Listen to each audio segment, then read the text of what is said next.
Hey guys, welcome back to Hook with Anime. If you like the video, make sure to subscribe to my channel. Let's begin. 1. Origins. No. Minato, please. Don't do this, please. Kushina begged the man she loved as he held her son. Minato sighed, knowing the way to save his village was to leave this realm and return home. His name in this realm was Namikaze Minato, a random orphan raised after the Third War in the hidden continent of elementals, but in reality he was Thor, the god of thunder. The reason for his being here was of his father's, Odin's, idea of furthering his knowledge of his preferred otherworld before he took the throne in Asgard. As he grew up and trained in the arts of this continent's shinobi, he met a beautiful red-headed girl. Like with some red-heads he had been with in the past, she was rather hot-headed and easily angered, slightly reminding him of himself before his first journey to Earth. Months ago, they were engaged. He subtly placed a mark on her for Valkyrie to bring her to Asgard upon her death, and shortly afterwards, he discovered she was with child. He couldn't be happier to return to Odin with a son and wife, possibly bringing one last smile to Odin before he falls to the final Odin sleep. But now he was in a trouble. His half-brother, Loki, god of evil, had discovered him and sent a beast of his own creation to destroy all he cared for. He knew the only way to defeat the beast was to seal it away, thereby teleporting it to Asgard where he can properly dispatch it, but upon his first try, he learned that the fiendish god of evil had prepared for this outcome and prevented him from sealing the beast within himself. Seeing as he was the only one who could do it, and Loki knew how he would rather die than sacrifice another, Thor had come to a hard decision to use his newborn son. Kushina. My love, my wife, the mother of my darling son. I'm sorry, but I must, Thor said, dropping the illusion of his Minato character. Something he had shown to Kushina long ago, and he cupped her cheek. Do not fret, my love. I will make sure Heimdall will keep his all-seeing eye on the both of you. But, as sealing the demon within Naruto. Why? She asked him, worry and concern in her aqua-green eyes. Naruto. Please, someone else, Thor. Please. You know I cannot ask another for what I am to do, the god of thunder replied quietly, brushing the tears from her eyes as he put his cover back up. I will always love you, Kushina. And I await when you come to me. That said, Thor used his disguised hammer Mjolnir, which looked like a three-pronged kunai, to teleport himself back to battle. He then used a technique he learned to summon forth a large toad. Gamabunta took note of the situation and unsheathed his blade, his eyes narrowing at the Kyuubi no Kitsune.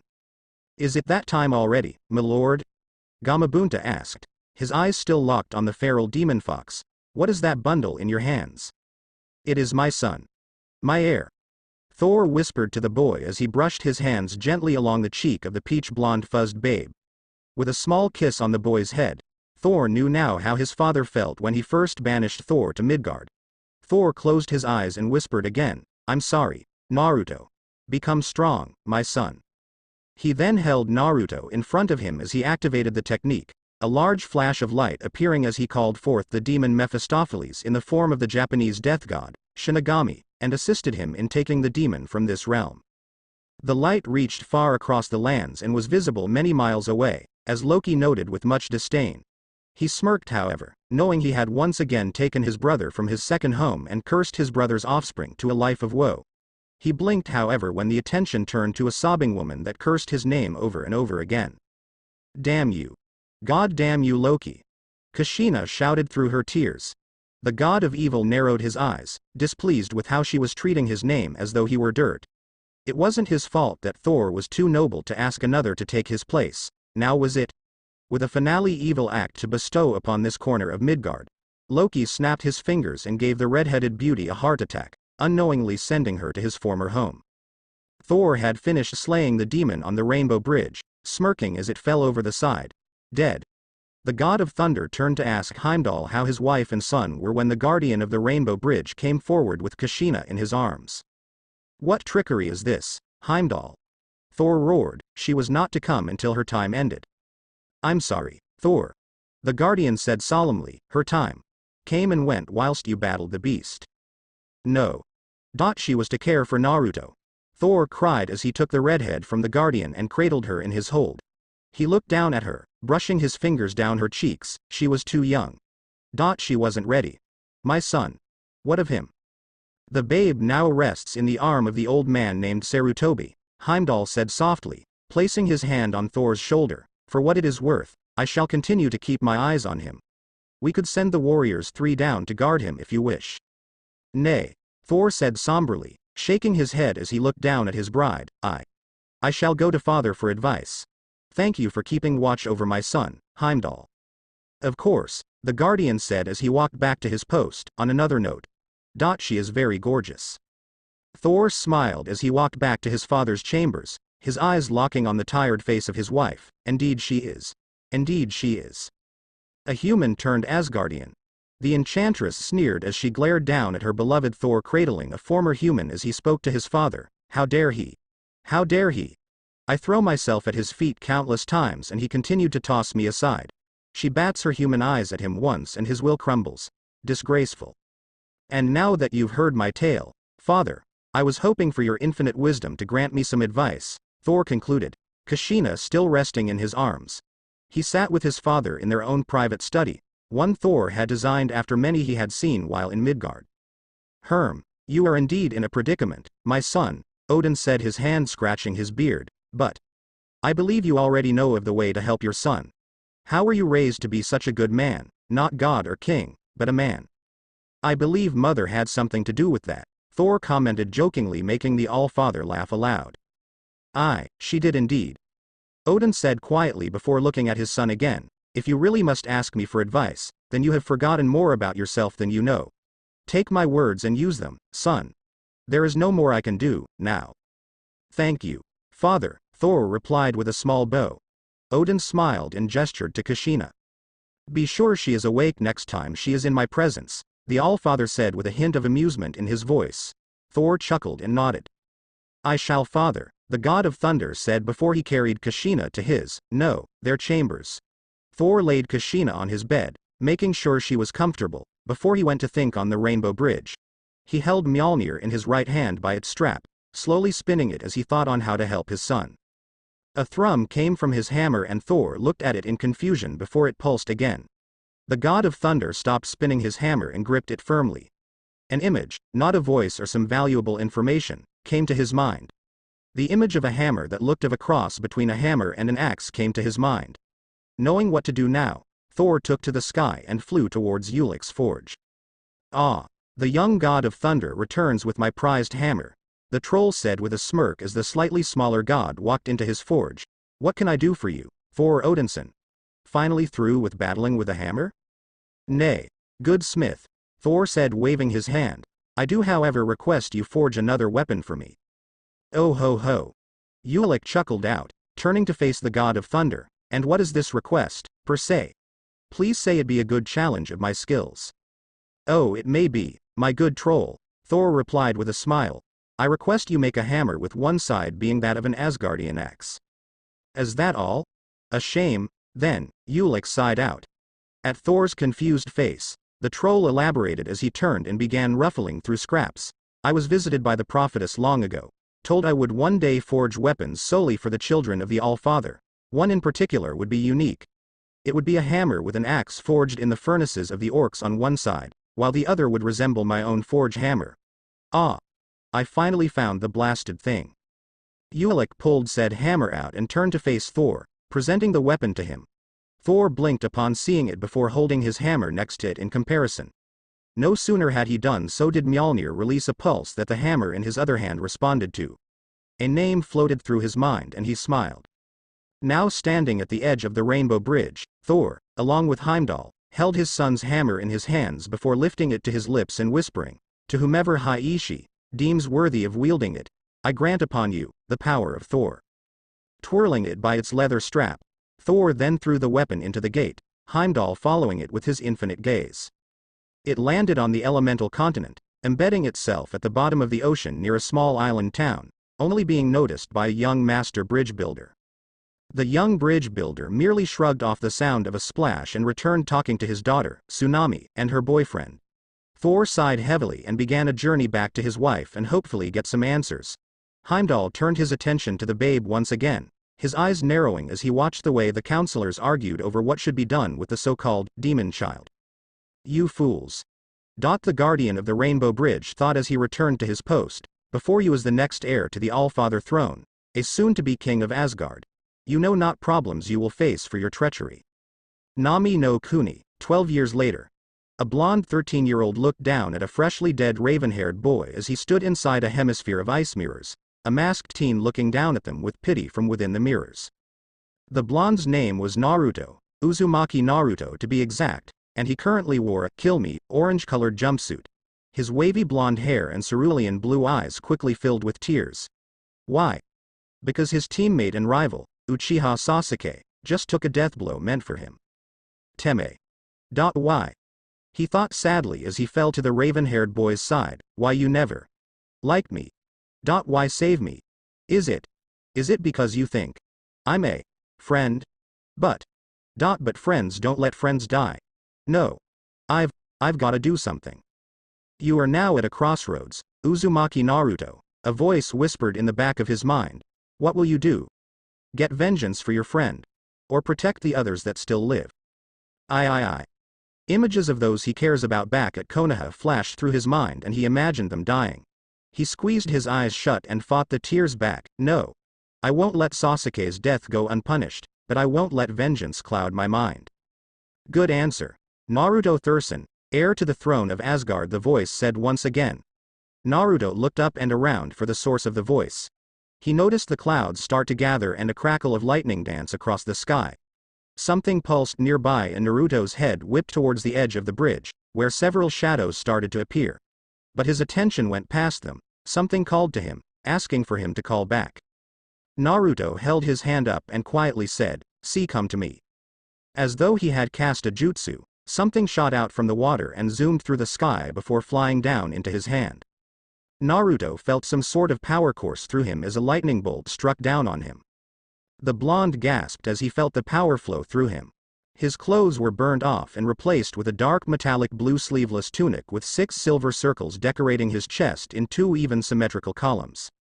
Around his arms and hands were 2 leather fingerless gloves. He now wore navy blue trousers, his kunai holster being burned off as well as his supplies pouch, and 2 leather boots that looked almost mythical. A metallic strap containing the final 2 circles replaced his belt and even had a notch on the side to hang the hammer axe that was now in his hand. To top things off, all the muscle tone he had been lacking, despite his insane strength, appeared, giving him the appearance of a god. Hi Ishii. Naruto whispered, instantly knowing the name and its purpose. His eyes shone with determination and crackles of electricity crossed them. Raising his hammer-occupied hand, Naruto spoke as he pointed at one of the many hunter nins. You have killed for the last time, wretched cur. As the son of Thor, whoever that is, I will stop you. I would like to see you try, the masked teen replied coolly. He regretted those words when Naruto narrowed his eyes and slammed the hammer in the ground, lightning pouring down from the sky and striking each of the mirrors, destroying each one with ease. The hunter nin leapt from the mirror he occupied just in time to avoid being destroyed within his or her own jutsu. The hunter nin got to her hands and feet before he gasped as he saw the white-haired shinobi, Kakashi, charge a lightning attack in his right hand while his master, Zabuza, stood immobile due to the many dogs pinning him down. The boy with the strange hammer had lost her in the mist, which would have been fine had he not been able to see Kakashi begin to charge at the demon of the mist. The hunter nin formed a final ice mirror, attempting to stop the attack, when a blue and yellow blur appeared in front of Kakashi. Halt, Kakashi-sensei. Naruto demanded, his eyes not allowing the white-haired man any type of excuse. Seeing as Kakashi had barely built up enough momentum, he stopped his attack with ease before glaring down at the blonde before him. His eyes widened when a hammer axe became pointed at his face. This battle is no longer necessary, Naruto stated, not knowing how he knew what he did, but taking pride in the fact he knew it was special and meaningful. Look to the bridge's edge. Very good, boy. A voice called out. Tizuna, the bridge builder that had hired Team 7 for this mission, clenched his fists, causing the pink-haired girl before him to shudder in fear. Gato, Zabuza and Tizuna unknowingly growled at the same time. Kakashi's eyes widened at this, knowing that if the rich man monopolizing this community was standing here, Zabuza was indeed no longer the enemy. The white-haired Jonin dismissed his summons, allowing the masked hunter nin to appear at her master's side. The hunter nin tossed her mask aside, making Naruto gasp. What sorcery is this? He asked, wondering immediately afterwards why he even said that. Haku.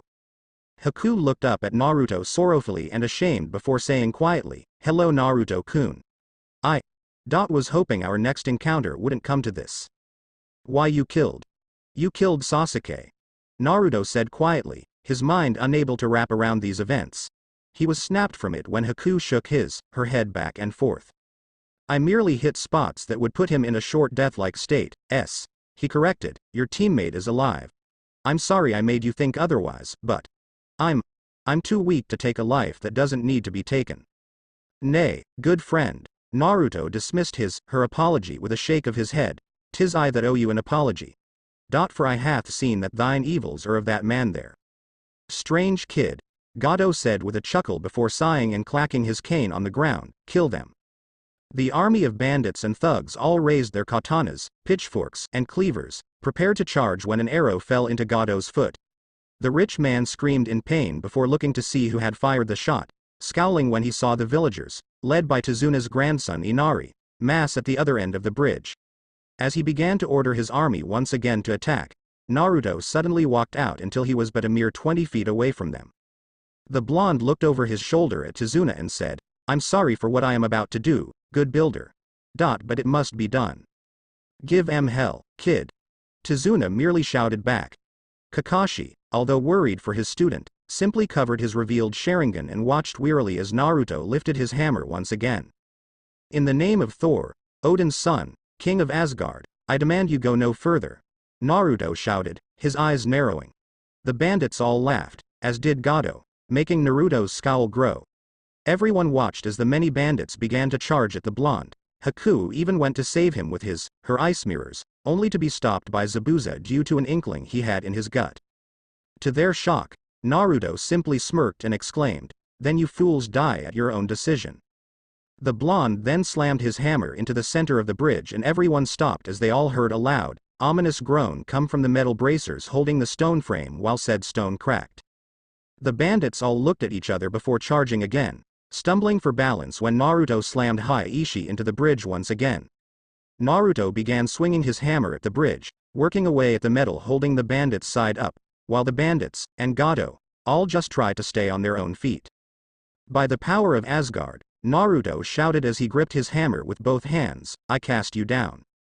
He slammed Haiishi into the ground once again, shattering the steel girders that held the bridge up and causing every bandit on the uncompleted side, as well as Gado, to plummet into the roaring waves down below. Gado had unfortunately missed the water, instead plummeting into the lazily drifting ship that had brought him and his men to the bridge, killing him as soon as he passed through the deck. Naruto stood, panting slightly, before he began to hear slow clapping, which grew into cheering. The blonde demigod turned to see all of the villagers of Nami no Kuni cheering him on, Tezuna grinning madly at him while Sakura ran to the slowly awakening Sasuke. Kakashi gave him an eye smile as he assisted Haku with keeping Zabuza steady. The boy then felt another pull, similar to that of when Haiishi reached out to him. Naruto turned and saw a bright light at the edge of the bridge. "What's this?" Naruto asked himself, slowly approaching it. Curiously, he reached out to touch it. The people of Nami no Kuni, the missing nin from Kirigakure no Sato, and the shinobi from Konohagakure no Sato all had to shield their eyes when Naruto suddenly vanished in a lightning bolt and the skies cleared of all dark clouds they held. The same thought ran through everyone's minds. What the hell just happened? 2. New God of Thunder. Naruto rubbed his eyes as the light faded that had blinded him. When he could see once again, his hands instantly went to his hammer as a strange dark-skinned man with square yellow eyes and golden arms stood before him with a massive sword in his hands. Preparing to fight, Naruto hopped to his feet and settled into a sloppy fighting stance with his hammer in hand. The man said, his voice sounding almost omniscient to the blonde. "They did hinder your skills, didn't they, my lord? Come. Your king awaits you." "Who are you?" Naruto demanded before the man could even turn away. The man looked down at him with the square golden eyes that slightly creeped the blonde out.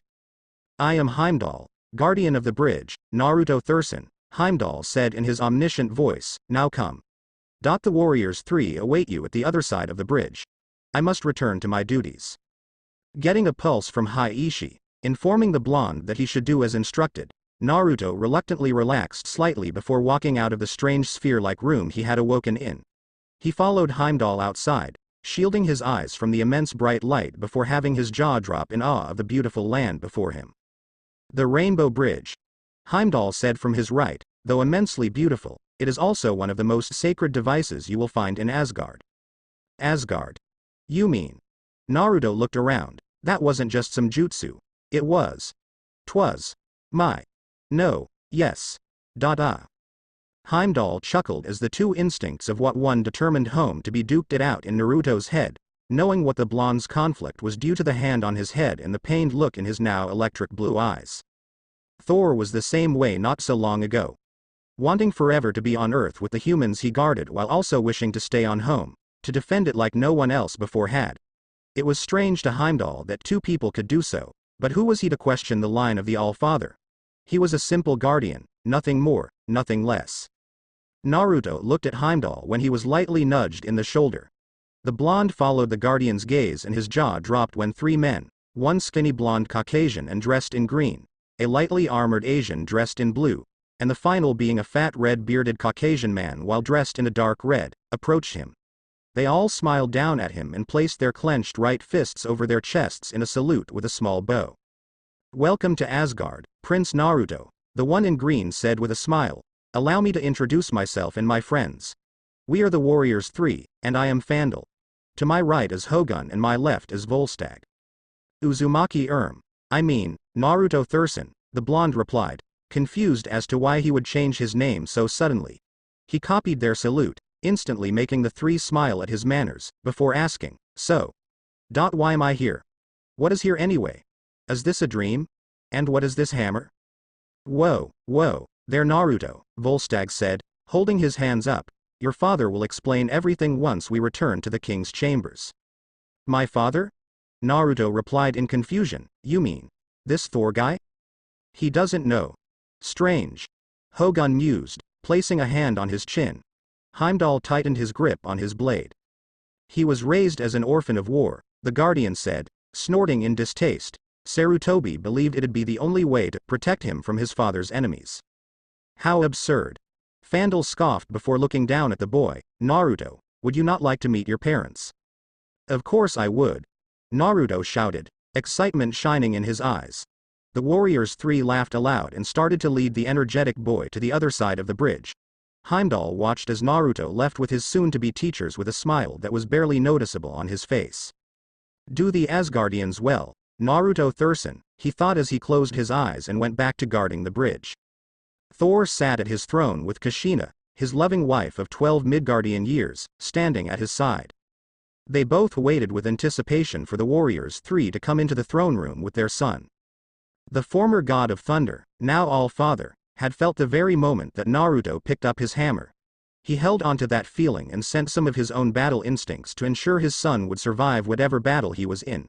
His wife, Kushina, gifted with hearing equal to that of Heimdall's, informed him of his small influence on their son's speech, earning laughter from the king and queen of Asgard.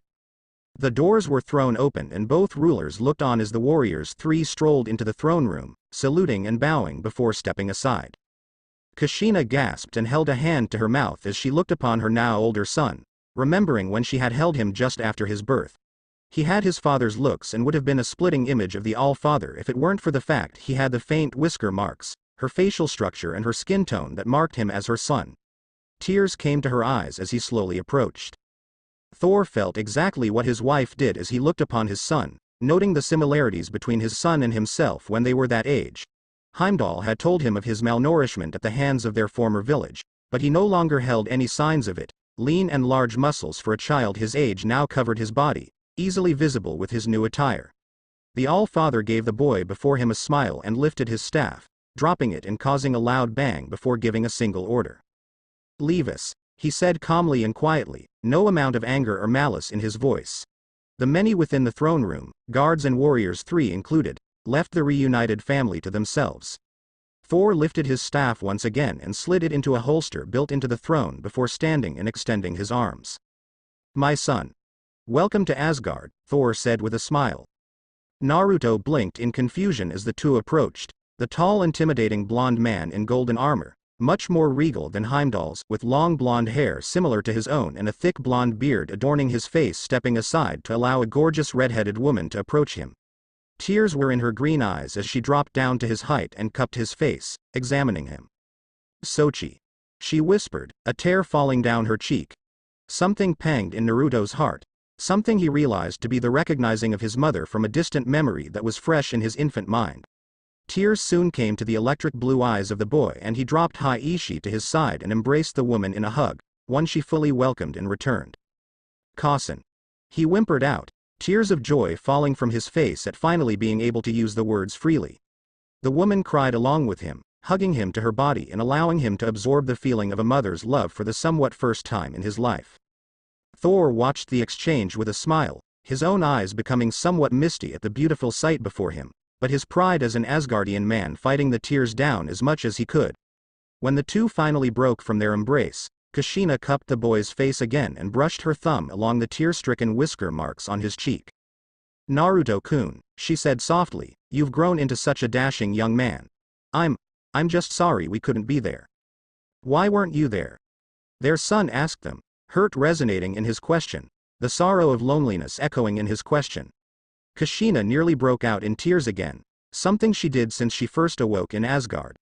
Not being able to comfort and coddle her child as she heard his cries for help and quiet sobbing in the night very nearly destroyed her. More than once she had fallen into a depressive state that not even her husband's love could cure. "My son," Thor said softly as he approached them, earning their attention, "I don't know how hard it is to grow up alone, but being forced to feel your pain and your mother having to hear your cries without being able to help you, we can never ask you to forgive us for leaving you. There is a reason we had to leave you, well, a reason I had to leave you." "It was because of the Kyuubi, right?" Naruto asked with a frown. Kushina could feel her heart break again as she recalled the night that silver-haired chunin spread the false truth of Naruto holding a demon within him. Thor had informed her that no human being could contain a construct of Loki's design, so she knew her son did not hold the Kyuubi within him. The pained cries that came from his room upon that discovery didn't help her forgive the silver-haired man for his trickery of her son. She wouldn't admit it, but she had contemplated asking Heimdall to bring said chunin to her so she could kill him slowly in the faster time that surrounded Asgard. "It was," Thor admitted sadly. Upon seeing Naruto's head fall, he quickly added, "but not for the reasons you think. The demon is not within you, my son." It's not?" What do you mean?" Naruto asked with wide eyes, "Is it still out there?" "Nay, child," the Asgardian king said with a shake of his head, "the beast was slain as soon as I transported it to Asgard." Seeing his extremely confused face, Thor explained the whole situation to his son. Kushina stayed by Naruto's side the whole time, her arms still wrapped around him as though she tried to protect him from the loneliness that plagued him for so long. Thor couldn't help but understand his wife, silently happy that she would be able to hold her son a while longer before Thor sent him back. The blonde teen listened intently as his father explained everything to him, finding the explanation of the science and magics of the jutsu his grandfather Odin had bestowed upon his hidden continent as an experiment to see if the humans were ready for gifts to defend themselves with. The two wars had saddened the original All-Father, making him extremely disappointed that they hadn't taken his lessons as the Sage of Six Paths to heart. After consulting with the prophetess over his hidden continent, he discovered a third war would plague it, possibly destroying every living being on the continent. That is how Thor was sent there to grow amongst them and use his understanding of their jutsu to save them. The All-Father hadn't expected Loki to send a beast after Thor's village, though, just as Kushina didn't expect Loki to be listening as she cursed her half-brother-in-law's name to no end. At the end of his explanation, Naruto smiled, proud to be the son of his hero, who was actually a god from another realm, no less, and said, "I understand and forgive you, father. But, why didn't you send anyone to look after me like Heimdall suggested?" Thor sighed, expecting this answer, and placed his hand on his son's shoulder. "I would have, by Odin's beard did I want to send the warriors 3 to protect and raise you, but Odin had denied my many requests, wishing to defend you from Loki's evil. He, like Hiruzen, unknowingly left you to another evil, the evils within your fellow man. He had never forgiven himself for leaving you to their glares and silent curses, but like your mother and I, he loved you very much." Did he? I mean, as Odin Gigi. Naruto failed to ask the words he so desperately wanted an answer for. Thor smiled, knowing what his son was asking him, and nodded sadly. Naruto bowed his head sadly, only for it to be lifted by his mother's gentle hand and looked into her eyes as she spoke softly to him. Odin-sama lives on in Valhalla, Sochi, and there is no need for tears. He watches over us still with his all-seeing eye. He knows of your love and gratefulness and understands your slight anger for him. Even though he is far from our home, I hear him now as he asks forgiveness. Naruto smiled at his mother and bowed his head, speaking quietly to his deceased grandfather and forgiving him. Another warm feeling came over him as he felt the warmth of his grandfather's love close around him, just as he felt his mother's and father's when he first stepped onto Asgard, only recognizing it when he entered the throne room. The young blonde lifted his head and looked at his parents once again with a smile. In his mind though, questions raced in and out of his consciousness. A very important one - the seemingly insignificant ones aside. Will I ever go back to Konohagakure no Sato? He asked. No, yes, his parents replied simultaneously. Kushina glared at her husband as she hugged Naruto closer to him, Thor not even becoming angry at the defiance shown to him.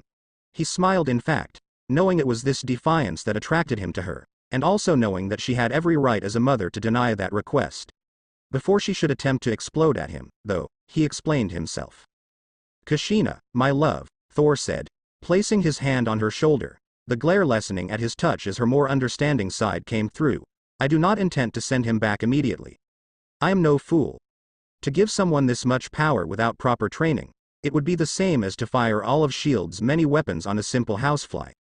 Yes, he shall return, but only when he is deemed ready by myself and the Warriors 3. Kushina smiled and nodded her understanding, knowing that would mean she would get even more time to spend with her son, and released some of the tension she held said teen in her arms. Naruto was ecstatic the second his father mentioned training, his denied education thriving to be filled as he resisted the urge to bounce around in joy. Thor removed his hand, happy his wife understood and agreed with him, and redirected his attention to the widely grinning blonde before him, his eyes glistening with excitement at the prospect of becoming stronger. The poor boy would soon be cursing his father for the sadistic training he would go through.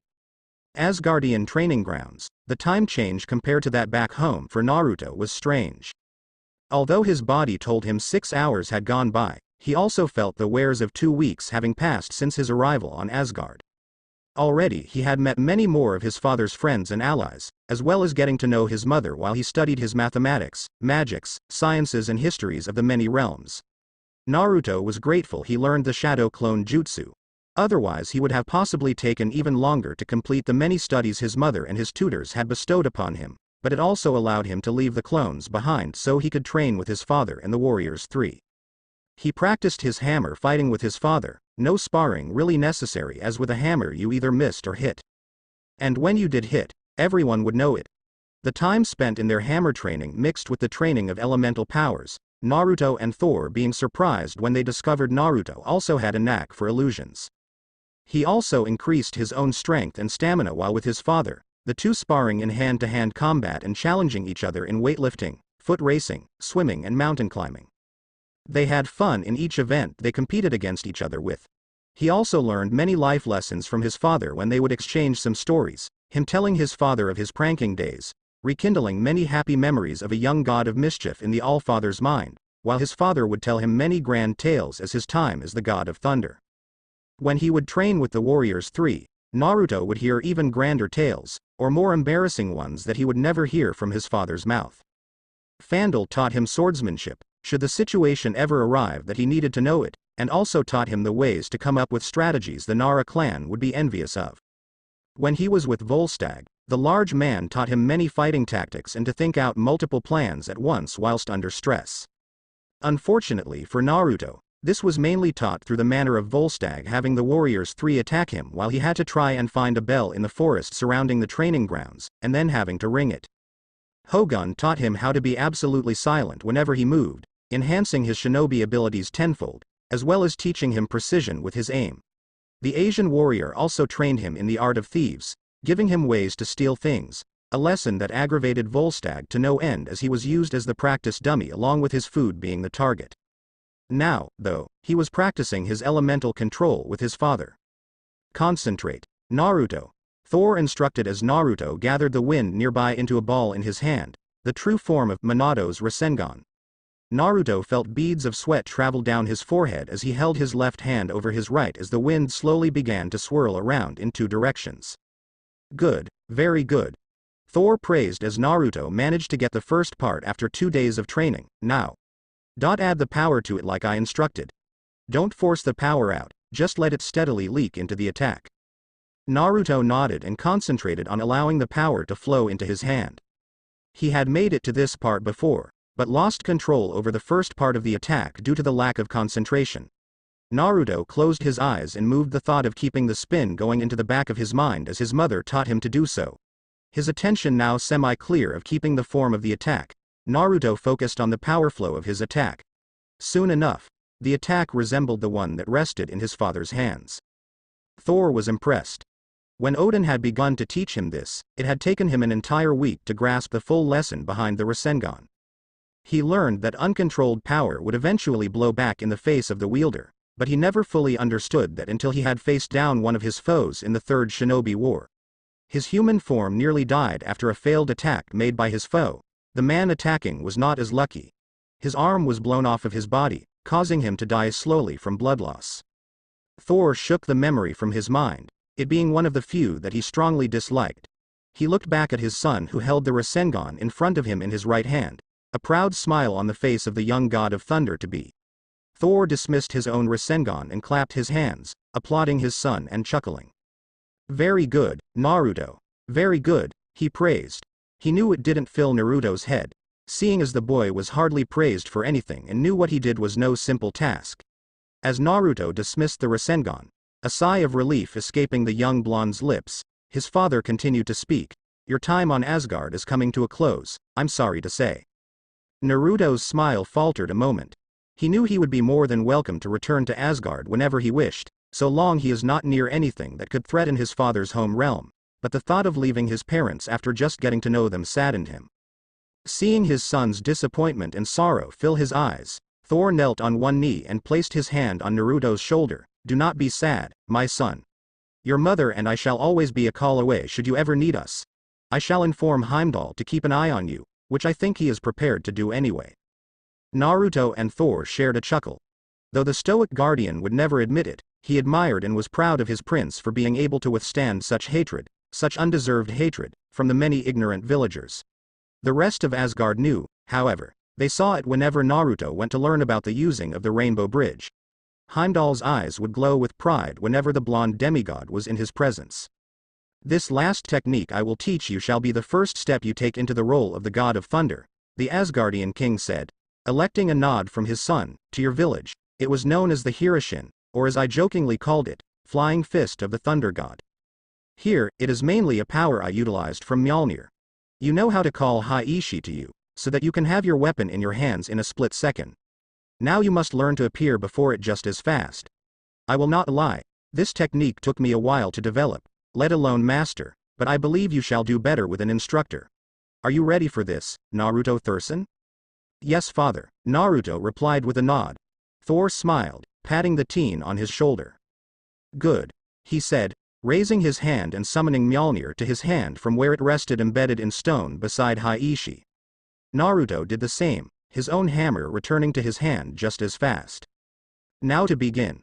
Thor started as he began instructing Naruto on how to use this technique. 3. Returning to Midgard, 4 days later, Nami no Kuni. Where is that baka? Haruno Sakura growled as she paced the living room of Tezuna's home. Her teammate Sasuke watched from his spot where he was stuck on the couch before scoffing and practicing the activation of his Sharingan. He doubted every word his sensei and the 2 new nins that were also resting in the bridge builders' homes concerning the class dunce. The Dobi can't be that strong. The Uchiha survivor thought arrogantly. He was the rookie of the year, after all. How could he not be the strongest in comparison to Uzumaki Naruto of all people? The blonde had no idea what the word style meant, as you could tell based on his jumpsuit. Oh, relax Sakura-chan, Haku said as it was discovered by Sakura when she walked in on Haku undressing for a shower that she was indeed a girl, assisted Tsunami with dinner. Tsunami smiled down at the teenage girl on her left, having taken a shine to the trained hunter nin and her sensei. Tsunami blushed as she thought about the brutish man named Zabuza that was currently in the same room as the Konoha genin, polishing his blade. Despite his attitude, Zabuza was indeed a gentleman when he needed to be, and seeing as he found Tsunami just as attractive as she found him, he had yet to do something that would severely upset her. Please? Inari asked again as he knelt in front of the Nuke Nin. Please teach me how to be a swordsman. For the last damn time, no. Zabuza growled, groaning when Inari hardly flinched. The two women in the kitchen giggled when they heard the bickering between them. The door opened and everyone looked in hope, our curiosity in Zabuza and Sasuke's case, to see a certain long-haired blonde, their hopes falling when Kakashi and Tizuna stepped in. I cannot thank you again for helping me, Kakashi, Tizuna said as he sat down where Sasuke's feet used to occupy, the raven-haired teen now sitting as he tried to appear healed to get more training from his sensei. Oh, it's no big deal, Kakashi said with a wave of dismissal. The sooner the bridge is completed the sooner I can go back to reading my Icha. Haku, Sakura and Tsunami all scowled at the mention of the perverted novel. The white-haired Jonin brushed the impressive amount of killing intent coming from the women off and sat on the right of Zabuza, the two having gained a mutual respect for one another. So he isn't back yet? Kakashi asked. Zabuza snorted. Your powers of observation never cease to amaze me, Kakashi, the Nuke Nin said. The white-haired man gave his equal a sidelong glance from his half-lidded eye. Why thank you, he replied sarcastically, not missing a beat before he returned his attention to the window and looked at the sky. He thought about the son of his sensei, wondering where he could have gone and if it had anything to do with what he contained. As he thought, he faintly became aware of the growing dark clouds in the sky. When lightning flashed and thunder roared just behind the home of their client, he was instantly snapped from his thoughts. Everyone get down and away from the windows, Kakashi shouted, going into full Jonin mode. Zabuza, you're with me. Right. The Nuke Nin grunted out as the two made their way to the backyard. What they saw made their eyes widen and their jaws drop so far, Kakashi's mask started to slide down his face. Sensei. Kakashi whispered as he saw within what seemed to be many pillars of lightning Naruto along with his, Kakashi's, sensei Minato. The older man had his hand on the teen's shoulder and was saying something inaudible to him due to the thunder booming and lightning crackling. Kakashi hesitantly took a step forward but stopped when the two embraced in a small hug. Another second later and the lightning stopped, leaving behind the blonde teen that stood alone atop ruins. Naruto turned around and faced the two, giving them a friendly smile as he scratched his slightly fuzzy cheek. He really should shave like Kasen suggested, but he'll get to that later. He calmly walked up to his sensei and gave the man a mock glare as he crossed his now larger arms over his impressive chest and asked, So, why didn't you tell me who my father was? I. Kakashi faltered for a reasonable response. Zabuza, however, noticed the mischievous twinkle in the blonde's electric blue eye and laughed, gaining Kakashi's attention and making him frown in confusion. Kakashi looked back at his knuckle-headed student to see him smiling back at him. Realizing he had been had, Kakashi sighed and lightly swatted at Naruto's head. Stupid Gaki. Kakashi grumbled before storming back inside. He had to admit though, Naruto had fooled him well for a moment. Not bad, squirt, not bad, Zabuza praised as he patted the blonde on his larger shoulder. What happened on the bridge, kid? Ya grew almost 3 inches and looked like you could crush a small tree with a hug. Naruto nodded, speaking like his father and mother did. I can do that and more. 'Tis a result from having Thor, my father, and the Warriors 3 train me for 2 seasons. Damn, Gaki. We're gonna have to spar sometime, huh? Zabuza asked with a bit of excitement in his voice. He had heard legends of the Warriors 3, and in a world where demons supposedly roamed the lands freely, he certainly believed in them. If this kid actually trained with them, oh, he would be in for one hell of a fight. We shall indeed. Come my good man, Naruto said, clapping Zabuza on the arm. Let us drink to our victory against Gado. I'll drink to that. Zabuza agreed as they re-entered the house. Ni-san. Inari cried in joy as he leapt at the blonde. Naruto easily caught him with one hand and laughed. Hello, Inari. Good to see your spirits have risen since our last meeting, the blonde said with a grin. How did you gather enough men to counter Gado? Little Runt ran around banging on doors, shouting that he needed help until people came out, Tizuna said, taking a sip of his rice wine. He stood and approached the blonde, giving and getting a smile before they shook hands. I don't know what happened, kid, but you sure took care of them. 'Twas my pleasure to lay waste to those scum, Naruto replied with a smile, happy he befuddled the bridge builder with his words. How goes the bridge? Any problems? None thanks to your team in the Momochi, Tazuna said, gesturing to Haku and Zabuza, the former having a blush on her face as she took in Naruto's new features before her eyes narrowed in the latter crossing his arms and grinning in pride beneath his bandages. I'm happy to hear it, Naruto replied. He walked into the living room, giving a nod to both Tsunami and Haku, and stood before his team. Kakashi, having calmed down, took in the blonde's new look and gave him an eye smile in approval. Sakura readied herself to pound the stuffing out of him, but froze when her eyes fully acknowledged his being. And Naruto. What? Who?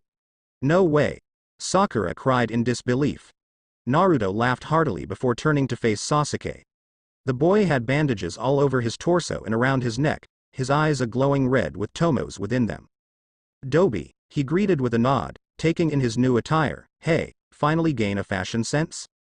I guess I have, Naruto admitted as he scratched the back of his head sheepishly before offering his hand to the raven-haired boy. Thank you for what you did. I owe you a lot more than you can imagine. Just don't get me killed, Dobi, Sasuke said, keeping his arrogant tone but giving Naruto a small smile. The blonde gave him one back in response before turning around once again and holding his arms out. Then what are we waiting for? He asked the group. Celebrations for Team 7's first successful A-rank mission are in order.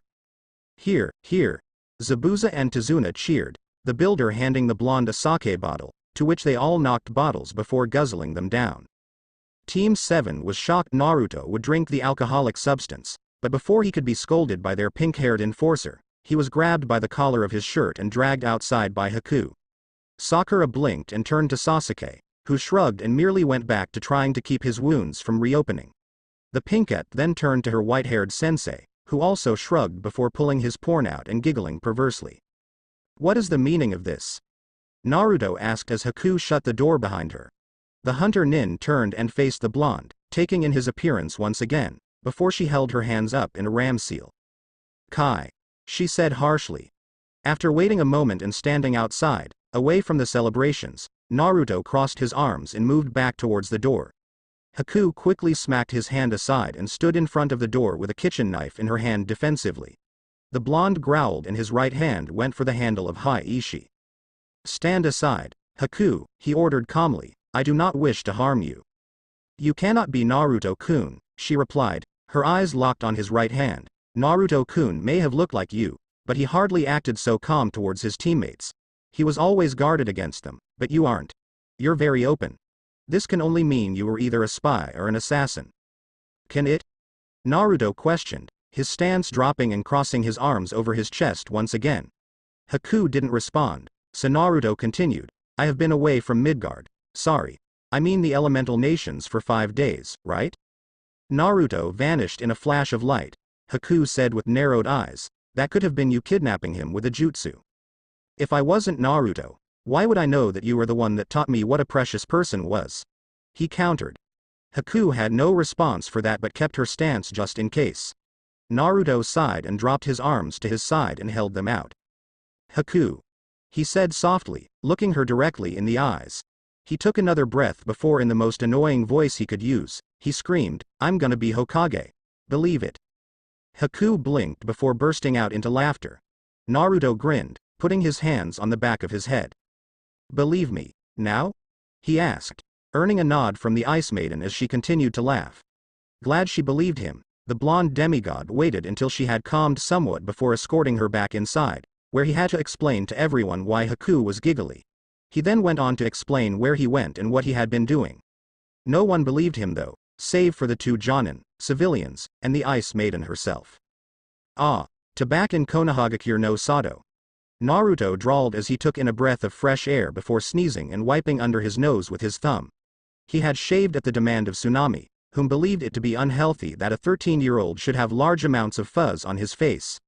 Naruto would have argued that he was the son of Thor, but he doubted that would have gotten him anywhere, so he did, leaving a small artist strap beneath his bottom lip. Not as illustrious as your teammates made it out to be, Haku drawled with a sigh. Naruto glanced over at her with a grin. The girl had fought Zabuza tooth and nail to stay in Nami no Kuni with him and Tezuna's family. Zabuza however wanted the girl to live her own life, not to bother him anymore. Later during their journey however, Team 7 learned that Zabuza actually shed a tear when he pulled Haku aside to explain what he wanted her to do by going to Konoha. He no longer wanted her to be a tool, but to be a person on her own. The final order by her sensei, father had driven it home for her and she agreed, leaving behind Zabuza's genin headband and former hunter Nin mask. Meh, it has its perks, Naruto said quietly as he and Haku carried up the rear. Not as good as Asgard though. Oh mother, how I wish you were here to make me some of your delicious broth I call ramen. Naruto was snapped from his daydreaming of ramen as the chunin guards asked for his ID. He offered it, wondering why the chunin kept glancing from the ID to him. When he was finally irritated enough, he pulled Haiishi out and slammed it into their desk, smashing it with ease. The two chunin yelped and clung together before giving Naruto a safe passage so he could enter the village with his team and Haku. Ah, so Nami no Kuni is saved, Sarutobi Hiruzen said with a smile, and you seem to have a tag along. Hello, Hokage-sama, Haku said with a bow. She was dressed in a green yukata that resembled her former hunter Nin outfit along with some shinobi-heeled sandals she had gotten while in Nami no Kuni as they waited for Naruto to return. The yukata did well to hide her senbon holster on her forearms. Haku looked at the elderly man behind the desk and continued, my name is Momochi Haku. I am the daughter of Momochi Zabuza, and before you ask, he is. Oh, I'm terribly sorry child, Sarutobi said with concern written on his face. Kakashi fought hard not to snicker. He was the one that had thought up the lines, knowing the Hokage best and what he would respond positively to. He nearly busted a gut when the Hokage continued with, is there anything I can do? Well sir, she said quietly as she feigned, my father did teach me some jutsu and his personal taijutsu. I took more to medical jutsu though so. I was hoping you could enroll me in a medic nin class? A splendid idea. Sarutobi said with a smile, I'll write up the documents now. Is there anything else? No sir, Haku fibbed. She had learned from Naruto on their journey back to Konoha that bloodline users were treated like kings and usually were spoilt rotten. He gestured to Sasuke several times as an example, further keeping Haku from wishing to become like his teammate. The blonde gave her a thumbs up while Sakura and Sasuke gave her strange looks. Actually Hokage-sama, Sakura made to explain her bloodline when Kakashi suddenly spoke up, we were wondering when the chunin exams were so that I could sign them up prematurely and not wait until the last minute. The Hokage, Sakura, Sasuke, and Haku all looked at the former Anbu captain curiously while Naruto kept a steady eye locked on his sensei. The two had discussed where he had gone when Kakashi went on watch, and the man fully believed his sensei had somehow become an avenging angel. Naruto tried to explain to Kakashi that Minato wasn't even a real person by showing him the Rasengan and explaining how he had learned it, but it only further fueled Kakashi's belief that he could become haunted if not careful. He didn't mean to blurt out the chunin exams because he wanted to see his team train more together, but Naruto had told him that same night that Haku didn't want to become a clan head. She wanted a simple life that she could walk away from if she ever desired to return to Nami no Kuni, and Kakashi only recalled the chunin exam briefing he was late for just before they left to Nami no Kuni. Well, although a strange request, I cannot deny it, the Hokage said with a smile before opening a drawer and pulling 3 copies of the chunin exam sign-up sheets, offering them to the reluctant Jonin, and seeing that you hold your students in such high views, I believe you want to sign them up, then? Hi. Kakashi replied dumbly. The members of Team 7 were all then given the papers by the Hokage. Sakura finished reading them over and a frown crossed her face. She didn't feel as though she was ready for such a dangerous thing. Her eyes went to her hero and love, Sasuke, and then to the Dobi-turned-powerhouse, Naruto. They had already signed the papers and gave them in. Sasuke had then dismissed himself to do whatever he pleases, having Sakura quickly make up her mind before she signed her sheet and turned it into the Hokage, hurrying to catch up to Sasuke and ask him for a date. Kakashi blinked at the speed his pink-haired student had left it before shrugging and leaving himself with a simple poof of smoke. This left only Haku, Naruto, and Sarutobi in the room. The Hokage was filling out Haku's request forms while Naruto waited patiently to speak to him. Ah, there we are, Sarutobi said, finishing the final bit of paper for Haku's request forms. If you'll take these to my receptionist out front, she will gladly then lead you to the hospital so you can begin your internship, Haku-chan. Arigato, Hokage-sama, Haku said with a bow as she took the papers. She and Naruto exchanged a smile before she left, and once the door was shut, Naruto slammed Hi-Ishi through Sarutobi's desk. Several anbu dropped from the ceiling and aimed katanas at the blonde's throat, only for them to each be knocked out by the electricity branching off from the blonde into their blades, then hands, and finally their nervous systems. And Naruto? Sarutobi asked in shock. Naruto kept his face calm before his eyes narrowed.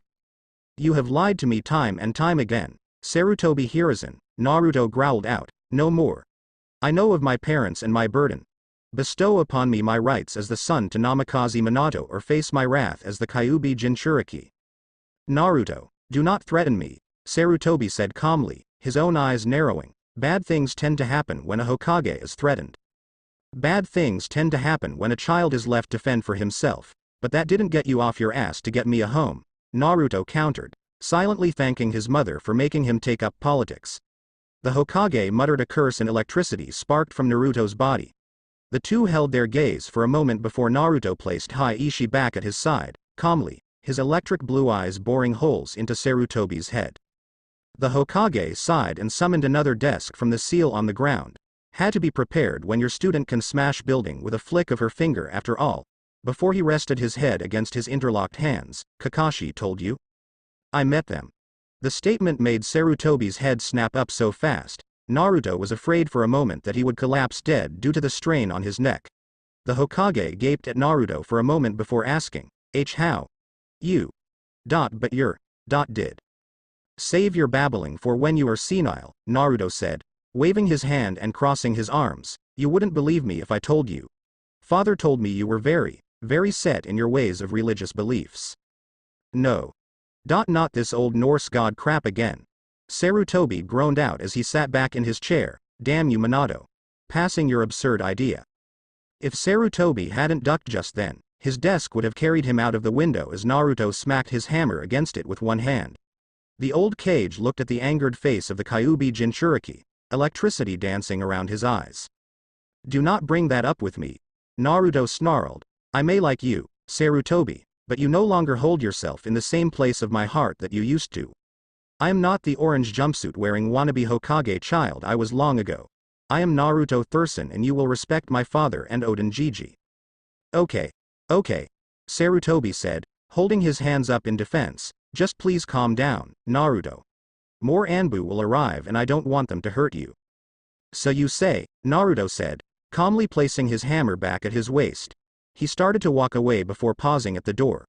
The blonde looked over his shoulder and said, my rights will be bestowed to me upon the ending of the second exam. Are we in agreement? If it will keep you calm. Sarutobi sighed out. Naruto left, slamming the door behind him. The old cage held his hands in his head and groaned. Damn you, Minato. He also discovered your wife's response to your fanatic religious beliefs. The boy will be the death of me. Son of Thor 4. A new challenge. Begin the chunin exams. This is nice, Naruto said as he walked Haku to his apartment complex. The Hokage had given her an apartment in it and asked Naruto, via messenger bird, to take her to the village and then show her around. Naruto used his Hirishin to reappear in the Hokage's office, nearly giving the man a heart attack, before he escorted Haku out of the building. It is, Haku agreed with a nod. Your hospital is quite nice, as are the people working there. The blonde agreed with a grunt. His attention had drifted back to the small box following him. It looked to be designed with the intention to be a rock. Only it had 2 eye holes in it.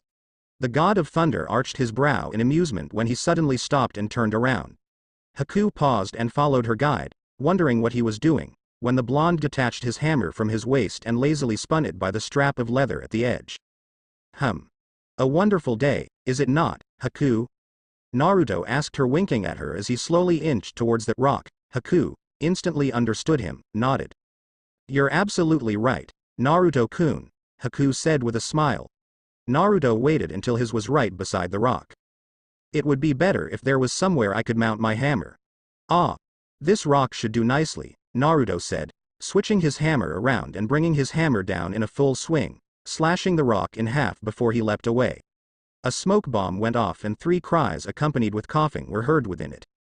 Too much powder, Konohamaru-kun, a girlish voice cried. Naruto chuckled and holstered Haiishi again. I should have known.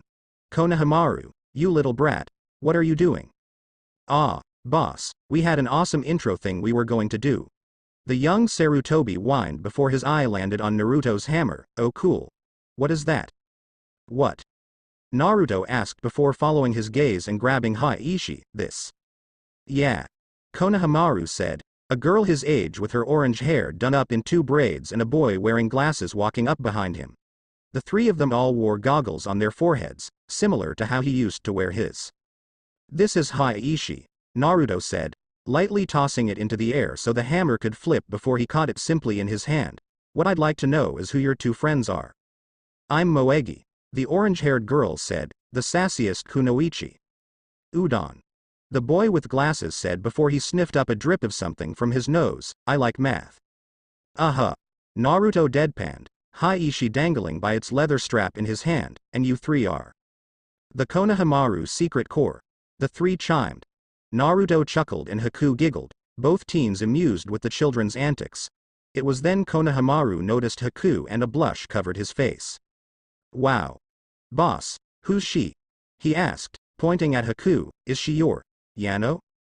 Naruto was confused by what he meant, but fully understood when the young Sarutobi flicked his pinky finger out. Haku turned a healthy rosy shade of red and Naruto scratched the back of his head embarrassedly, his own face turning a slight shade of pink. And no, the blonde got out with a grin, she's just a friend, Yano. This is Momochi Haku, a medic nin in training. Cool. The 3 children chorused. Konohamaru looked back at Naruto and asked, Boss, will you play ninja with us? Yeah. Moegi chimed in before the 3 of them adopted the classic puppy pout of doom and fell before Naruto on their knees. Naruto laughed nervously while Haku simply giggled at the scene. Haku stepped forward and nudged Naruto in the side, earning the blonde's attention.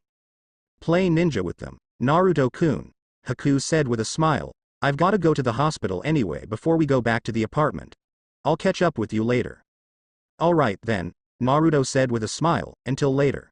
He watched her walk away before rounding on the 3 in front of him, electricity crackling in his eyes once again. He whipped Haiishi out and spun it slowly. The 3 all exchanged worried looks before looking back at Naruto, who simply smiled and said, Lesson 1. A ninja needs to be fast. The children didn't move, confusion written on all of their faces. Naruto elaborated with a smile on his face, this is the part where you run away. Thanks. Udon whispered before they all turned around and hightailed it away from the blonde. Naruto released a hearty laugh and jogged after them in a relaxed manner. He saw them turn around the corner and prepared to follow them, but stopping when he heard a teenage boy's voice speak up. Gah, damned Konoha brat, he said. Naruto narrowed his eyes and started to twirl Haiishi lightly in his hand.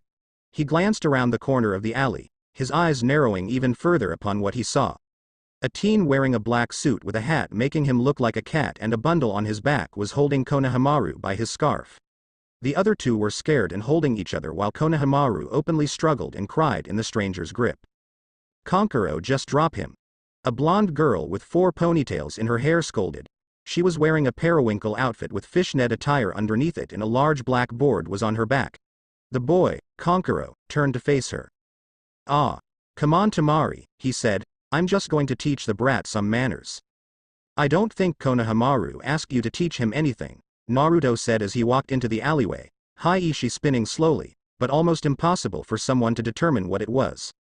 The 3 children all cried his name in relief, but the 2 strangers simply locked their eyes on him. Why don't you just butt out, punk? Kankuro asked him. Tamari eyed the blonde in front of her hungrily, like a predator stalking its prey. He's hot. Tamari thought with a grin.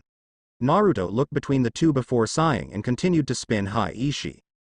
I will only ask you once again, please put the boy down, the blonde said, his electric blue eyes narrowing into a glare. Kankuro didn't miss a beat. What are you going to do if I don't oof? Kankuro grunted out as Naruto suddenly released Haiishi and it flew directly into the black-clad teen's stomach, freeing Konohamaru from his grasp as he sailed 10 feet down the alleyway. Konohamaru and the others ran to Naruto's side, cowering behind his legs while Temari looked horrified at Kankuro's winded position. Naruto held his hand out and instantly Haiishi was in his hold once again. Kankuro hacked up blood, wincing with each cough, and Naruto instantly felt guilty. Haiishi was designed to fight beings that would rival Asgardians, not humans with elemental abilities. Temari was kneeling at the boy's side as he started to stand, keeping her eyes and senses open to prepare to defend him. Gah. That's cough it. Why you're dead, Kankuro grunted out. He reached for his bandaged pack and Temari gasped. You're going to try and use Crow? You're barely breathing as it is, she exclaimed. Before Kankuro could even reply, a hand appeared under his arm and he was hoisted to his feet by the blonde that had attacked him. The girl is right, Naruto said, pulling Kankuro's arm over his shoulders and keeping him upright. You need medical attention. I apologize for my attack. I forget Haiishi is made of materials Midgard up. I mean, Earth doesn't. No wait. Let's just go. Why are you helping me? Kankuro asked in confusion. Temari put Kankuro's other arm over her shoulder and helped take his weight. Before Naruto could answer, a red-haired boy appeared in swirling sands in front of them. On the left side of his head was a red tattoo of the kanji for love. His eyes had what was either black makeup or severe insomnia, making the boy look like a raccoon. He wore a giant gourd on his back and was dressed in brown shinobi clothes, a white sash draped over him diagonally. The two on his left froze, while Naruto simply placed his free hand over Haiishi's handle, just in case. Kankuro. You are a disgrace to our village, the boy with red hair said. His green eyes showed madness within them and Naruto tensed, his hand gripping firmly around the handle of his hammer. Naruto nearly attacked him when he said, I should just kill you. Sorry Gaara cough. Kankuro managed to get out, just meeting the locals. Humph. Gaara replied, not entirely impressed with his excuse.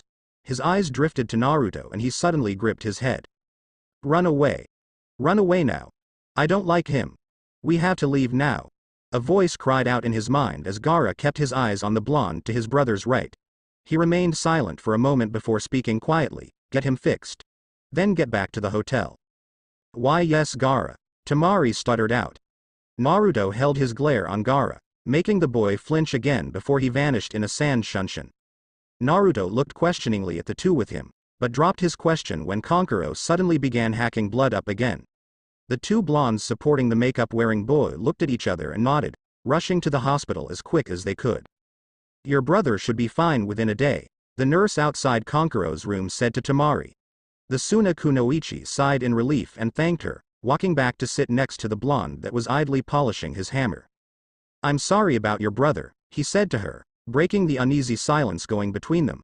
I was more concerned about our Hokage's grandson at the moment. The boy he threatened. Oh that figures. Damn it Kankuro.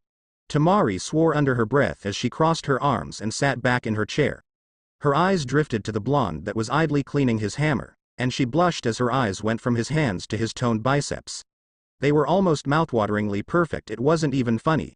She itched to touch them, massage them and feel them hold her.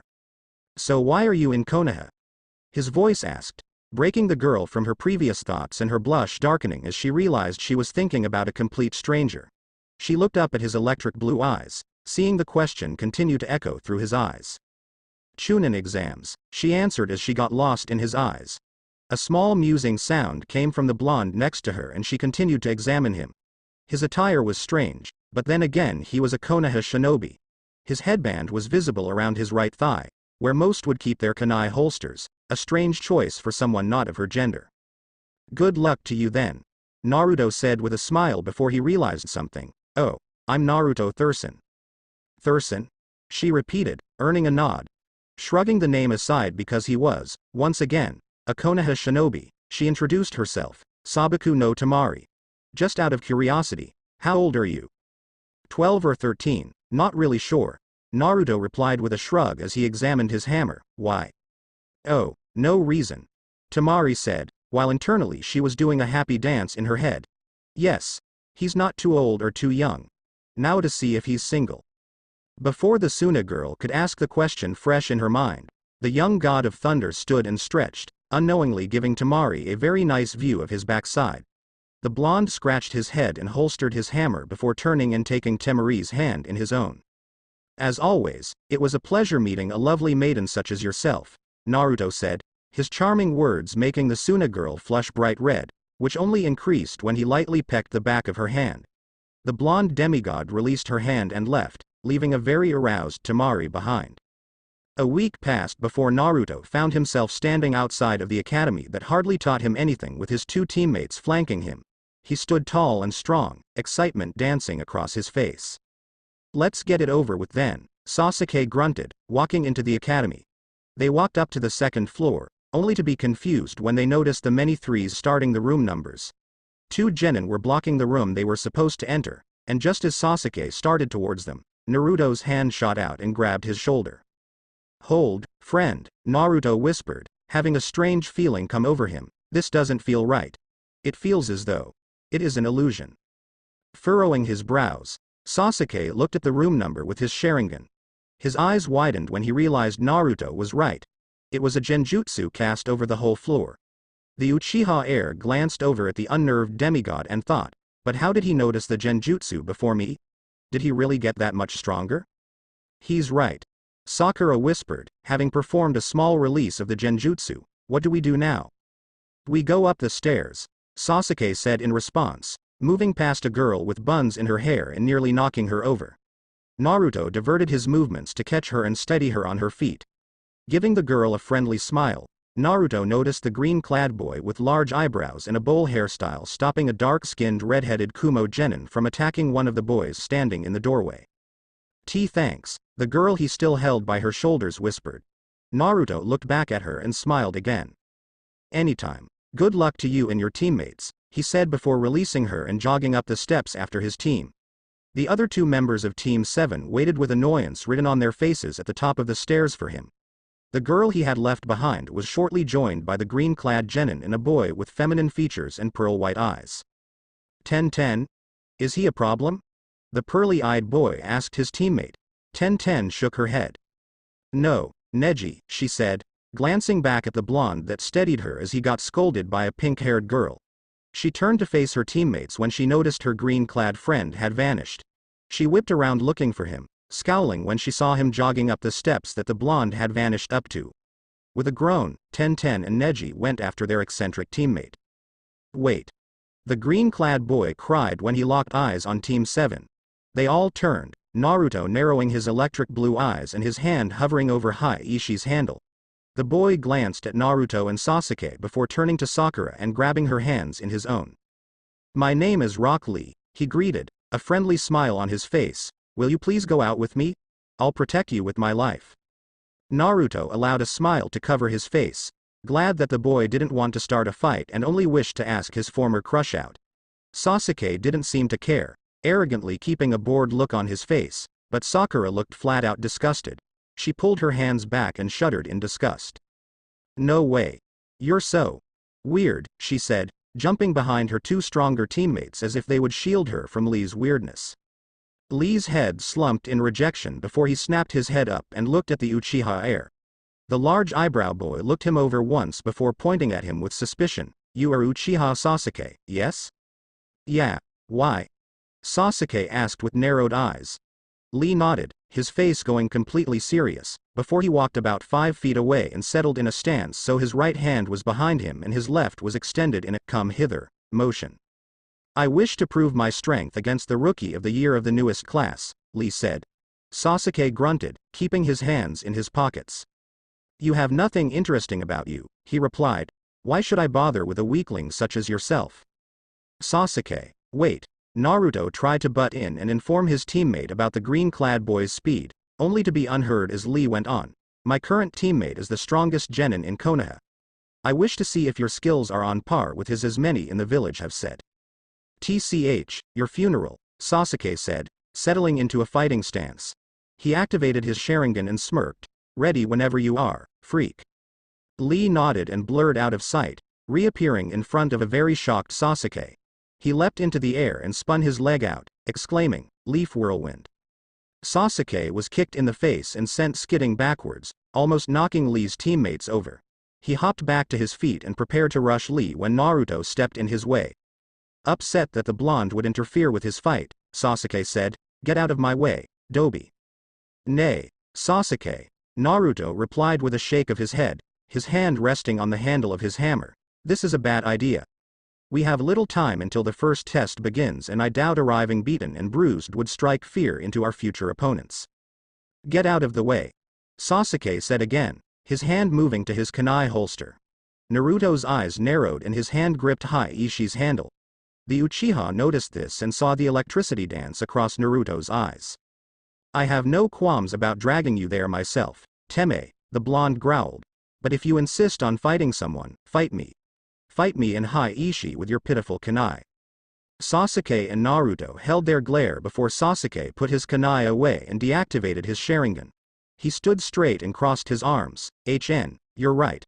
I shouldn't waste time on a weakling like him." "Cha! Go Sasuke-kun!" Sakura cheered, pumping her fist into the air. Naruto sighed and released his hammer's handle, turning and walking down the hallway towards the main testing room. The Uchiha and Pinkett followed their teammate, the former convincing himself he quit the fight to keep his moves secret while the latter was curious about their blonde teammate's new intellect. Ever since Nami no Kuni, Naruto has seemed smarter and Sakura can't figure out how that is possible. The three members of Team 7 left Lee to be scolded by Tenten and insulted by Neji. Tenten and Neji then inquired about the blonde member of the Uchiha's team, to which Lee replied that he believed the blonde was the Dobi of the year, Uzumaki Naruto. Tenten filed this information away while Neji merely scoffed and stated how sad it was the Hokage would allow the foolish prankster to take the exams. Team 7 was stopped outside the hallway to the first exam by their sensei. Kakashi smiled at all of them and reminded them that the exams were a team's test of camaraderie in the first two parts. Sasuke ignored the reminder, Sakura absorbed every word her sensei said, and Naruto merely kept his face calm. Once he had finished warning and lecturing them and subtly asking where Sasuke got a bruise from, Kakashi vanished in a puff of smoke. The three members of Team 7 braced themselves as they entered room 301 for their first exam, preparing for anything. No sooner had they entered the room did they feel every eye of the many genin within fall on them. A strange feeling Sasuke recognized as killing intent came over all of them, only vanishing when Naruto pulled Ishi out and destroying the desk at the front of the room with a single swing. The many people in the room glanced at the obliterated desk and looked back at the blonde, wondering what type of jutsu it was he used to do such a thing. "Fools," Naruto muttered, placing Ishi back on his hip and turning back to his team. A sudden purple blur rushed past him and latched onto Sasuke's back, revealing the body of one Yamanaka Ino, who then exclaimed, "My Sasuke-kun is here, yay." "Ino pig, get off Sasuke-kun," Sakura shrieked. Naruto sighed and nervously kept his hand near Ishi's handle, his attention going to the two approaching forms when a lazy voice spoke to him. "Oh? Sasuke and Sakura are here, too?" Narashikamaru asked as he and Akamichi Choji walked up to the two members of Team 7, not recognizing Naruto at all. "Troublesome. I knew I recognized that scent," another brash male voice said as a feral-looking boy with a white puppy in his jacket walked up with a pearl-eyed girl wearing a beige coat and a boy with a high-collared jacket and two black circular glasses hiding his features. The feral boy was Inuzuka Kiba, his pup being Akamaru, and his two teammates Hyuga Hinata and Aburame Shino. Kiba continued, "So the gang's all here. Wait, where's Naruto? Baka too scared to show up?" "Yeah, come to think of it, I don't see him anywhere," Ino commented as she dropped off Sasuke's back. The blonde in question pushed off the wall he leaned against and stepped into the group. "Ah, none of you recognize little Olmi?" Naruto asked with a grin on his face, the smile widening as everyone turned and gaped at him. "I haven't changed that much, have I?" "And Naruto-kun?" Hinata asked, her face turning a bright red upon taking in Naruto's new features. Her not-so-secret crush had become much more attractive and it was all she could do to keep from passing out then and there. The blonde demigod smiled at Hinata and nodded, "Ohio Hinata-chan. I haven't seen any of you ever since team assignments." "Geez Dobi, drop the henge already," Kiba scoffed, rolling his eyes. Before Naruto could assure he wasn't wearing a henge, Akamaru yipped several times and Kiba's eyes widened and his smirk dropped. The Inuzuka swallowed heavily as he took in his partner's words and stepped back next to the Aburame, who was trying to soothe his very excited hive. Shino's bugs have been acting up since Naruto approached them, as though he was the source of a pure power tastier than chakra. Naruto. Wow. You sure clean up nice, Ino admitted with a small blush on her face. What happened to you? I took a stroll across the Rainbow Bridge, finding myself in my kin, Naruto said, reciting a small poem he had made up on the spot. My father Thor granted me power, and with my hammer at my side, no longer shall I cower. Whoa, intense, Shikamaru muttered. Choji next to him stopped eating and stared with white on his face at the blonde with the hammer at his waist. You should all learn to be quiet, a silver-haired teen said as he approached. Rookies like yourselves don't want to draw attention. Oh, and who are you? Naruto asked, his hand going to his hammer. Friend or foe? Friend, I assure you, the teen replied. My name is Kabuto. Naruto Thurston, Naruto greeted, holding his hand out. The others looked at him with confusion written on their faces, and Kabuto even seemed to blink a few times as he shook Naruto's hand. Anyway, Kabuto continued, I take it this is your first time at the exams? Yes it is, Sakura replied. Is it your first time as well, Kabuto-san? Kabuto smiled sheepishly. No, actually it's my 7th time. Naruto's friendly smile faltered slightly. A lesson fresh from Hogun returned to the forefront of his mind. If someone seems extremely weak, it is probably a cover for their superior strength. The best asset one has in the shinobi line of work is deception. This lesson was further confirmed in the God of Thunder's mind as Kiba brashly said, Damn man, you've gotta really suck then. Or you have other motives. Naruto mused quietly, loud enough however for Kabuto to catch it. The two held an unwavering stare for a moment before Kabuto scratched the back of his head. You've got me, Kabuto said. I've actually been gathering data for the past 7 years for a client. Hokage-sama has given me permission to do so, as he is the only one with the knowledge of the reasons to my client's wishes. I see. Naruto replied, not fully believing him, but letting it drop for now. How do you show this information? My shinobi info cards, Kabuto said, pulling a deck of black slips of paper from his pocket. All I have to do is channel my chakra into a specific card and I get info on all the shinobi in question. Want an example? Show me a Suna genin named Gaara, Naruto instantly demanded. Ever since their little exchange, the blonde was very unnerved by the lack of emotion shown to the red-headed boy's teammate by him, Gaara. You know his name? That's no fun. The silver-haired teen playfully pouted, pulling a white slip of paper out. Sabaku no Gaara. Genin of Sanagakure no Sado. His teammates are his older siblings Sabaku no Kankuro and Sabaku no Tamari. Their team sensei is Baki. That's all I've got on his team. He has done almost, 20B ranked and ranked missions. He's never been injured on any of the missions. Not even a scratch. Naruto's eyes narrowed at this. How could someone go through all of those missions and not sustain a single injury? He was brought out of his musing when Sasuke's voice spoke up. Give me the info you have on Rock Lee and Uzumaki Naruto of Konoha. Everyone looked at the boy, wondering why he would need information on his own teammate when Naruto growled, It's Naruto Thurston now, Teme. Whatever, Dobi, Sasuke replied, looking at Kabuto expectantly. Rock Lee, the teen said, holding the card up. He's teamed with the previous year's Rookie of the Year Hyuga Neji and the Kunoichi of the Year 1010. Their sensei is Maeda Guy. He's done about 30 C-ranked missions, and 15 B-ranked missions. His genjutsu and ninjutsu skills are zip while his taijutsu skills are off the charts. Damn. Kabuto put the card away before pulling out another which produced the image of the blonde before him. Naruto Thurston. Teamed with Rookie of the Year Uchiha Sasuke and Kunoichi of the Year Haruno Sakura. He's done nothing too noticeable except for the C-ranked mission turned to rank Tanami no Kuni. All I know is he managed to learn the forbidden shadow clone technique. Everything else about him is limited to his being the Dobi of the Year. Sasuke's eyes narrowed in suspicion when Kabuto failed to mention anything concerning Naruto's hammer and asked, What do you know about his weapons? Like I said, not much is known cuz there's nothing too impressive, Kabuto said before glancing at the blonde, but I've been wrong before. Before any more could be said on the matter, a tall man decked out in all black kicked the door open and stepped in. He gave off the aura of superiority and experience as well as intimidation. Many genin already began trembling under his gaze. After he scanned the room, the man spoke in a drill sergeant-like tone. All right you maggots. My name is Morino Ibiki and I'm your proctor for the first exam. Everyone form a line, grab a number, and then sit your ass down. And WHO destroyed my desk. Naruto chuckled and crossed his arms. This was going to be fun. Thank you.